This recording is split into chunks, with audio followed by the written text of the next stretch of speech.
It's Dr. Fox, and in this video, we're going to talk about getting over or dealing with getting over your favorite person. So strap in, hang on, like, share, and subscribe, and let's get into it. Now, a favorite person, for those of you who may not know, this is an identified external object, usually an individual, that you attribute an immense sense of self-importance. It is more than just a simple relationship. In many ways, that people along the BPD spectrum or people with BPD traits, they overconnect in a hurry. And when they overconnect to this individual, they build or see their life built around this person. It's almost as if this person becomes their third lung, right? So now you've got 3 lungs and you need at least one of those lungs, the favorite person lung, to breathe. The other 2 can come and go, doesn't matter. But that favorite person lung is critical. And what happens is that many individuals, they build up their life around this individual to please this individual, even if that favorite person is toxic, even if that favorite person is disrespectful, unkind, manipulative.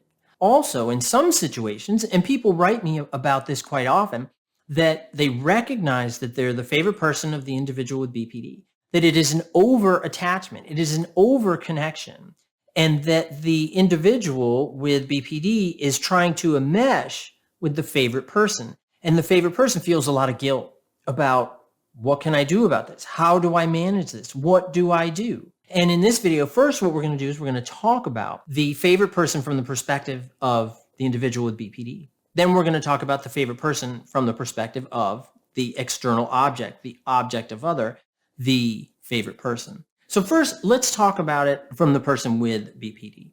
So person with BPD, just as I mentioned, right? So they build their life around this. They idealize this individual. Now, they may periodically devalue them and they split their perception. This is something that we often see in individuals with BPD. It's that idealization, devaluation, and it's the splitting. And what that does is that it creates these unstable relationships. Now, these unstable relationships over time, when you have idealization, devaluation, that fluctuation causes the unstable relationship, so it's harder to stay in those relationships. But for whatever reason, the individual stays connected to that person. And it can go on for a very long time. And the longer that it goes on, and it has nothing to do with the adaptive or maladaptive behavior, but the longer that it goes on, the deeper or more intense the fixation is and becomes. So the individual with BPD feels like this person becomes my everything. And the fact that they're there today and tomorrow, or 2 years, 5 years, or since 1995, that they've been with me for so long, they're validating the fact of existence. That becomes the scary part. That if we were to separate, break up, whatever it may be, that I will then become invisible and go away. That I will become a ghost. It's like the scariest thing. It's like the BPD ghost, right? The BPD ghost is that ghost that floats around, and no one can see it or hear it. No matter how loud that ghost is screaming, no one sees it or hear it. It becomes almost irrelevant to the rest of the world. And that's just a mild conceptualization of what it can be like for an individual with BPD having a favorite person and the consequence of that relationship ending. And that can be really, really dangerous and detrimental to the individual with BPD, because then once that relationship is severed, then what happens, that gives that family in the head, right, that I talk about in my other videos from Lauren Smith Benjamin. And she talks about that family head, that chorus that perpetuates these maladaptive beliefs, behaviors, and patterns that strengthen your BPD and all that goes with it. So then that breakup, that loss of that favorite person, man, that volume gets turned up. It's like Spinal Tap. I hope you know what that is. It's a great movie if you haven't seen it.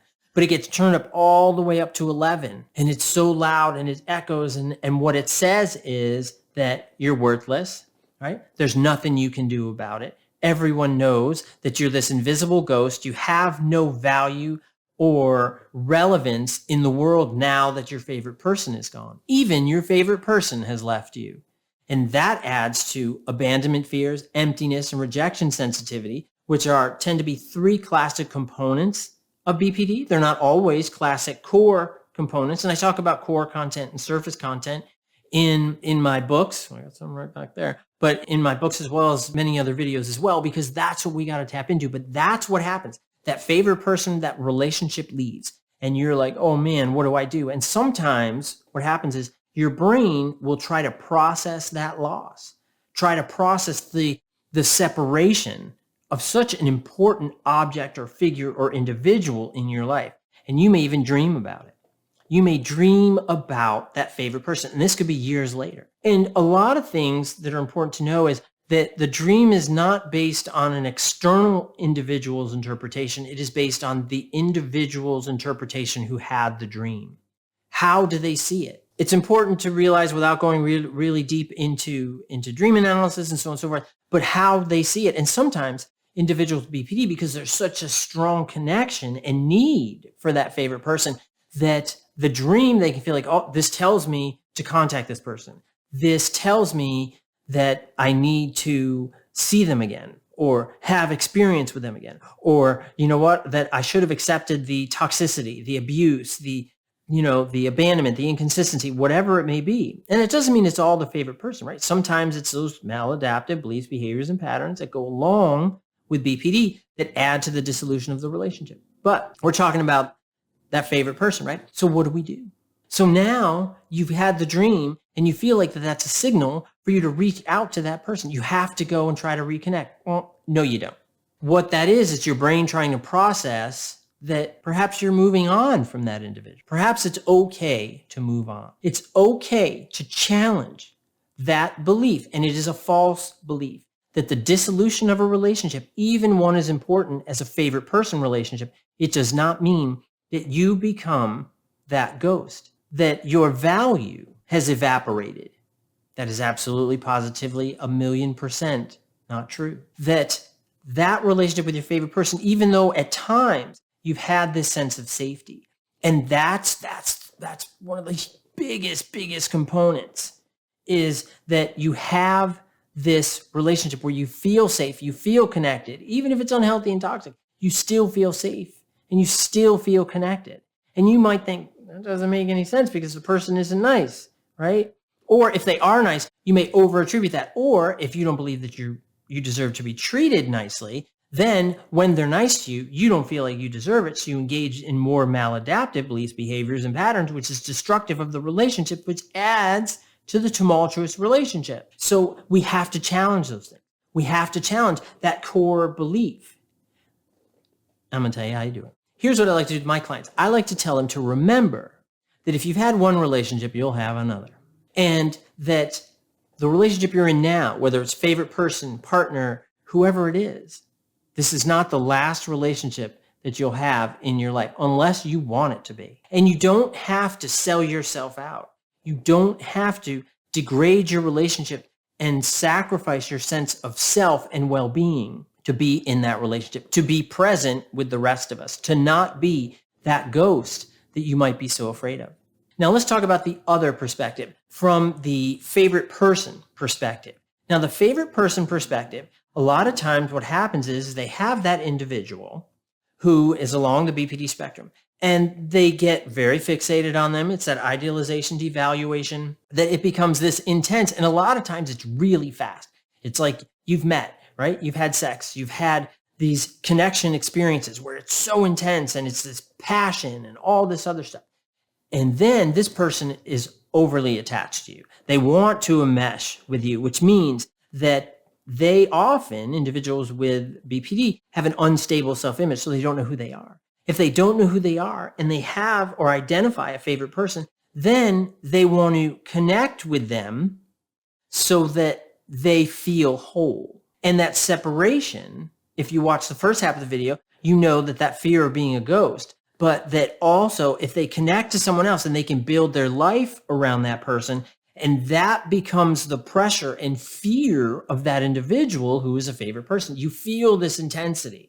And because it becomes so intense, and you may see that individual along the BPD spectrum flare up, they may get really frustrated and they may act out. They may yell and scream and have issues and other types of things. Or they may pout. They may be very quiet. They may be what's called a quiet type of BPD. And I can put a link here if you're not sure what the quiet subtype of BPD is. I'll put the link here if you want to check out that.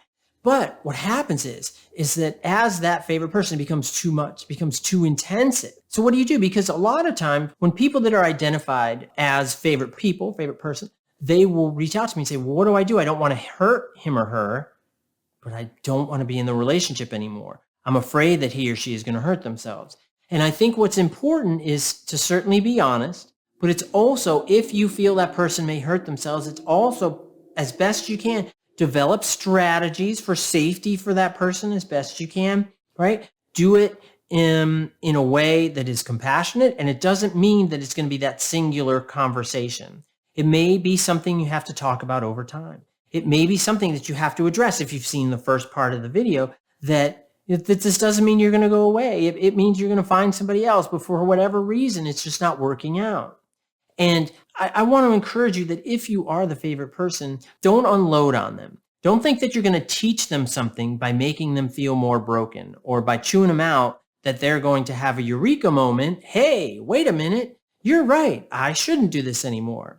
Let me tell you, because any disorder is not a choice. And you got to understand that, is that there are beliefs, behaviors, and patterns that become maladaptive that the person has learned over time that they fall into. Doesn't mean they can't unlearn it. It just takes time and it's really hard. And then if you add in those relationships, particularly favorite person relationships, that it can be even more complex. So the level of complexity that's associated with that favorite person relationship is immense. Now, I'm not trying to put more pressure on you. I'm trying to tell you that you have to connect with the person. You have to, as the favorite person, have good boundaries. Don't do things you're uncomfortable with. You have every right to speak your mind, to be clear, but be sure that you're clear and allow time for that person to process it and then discuss it.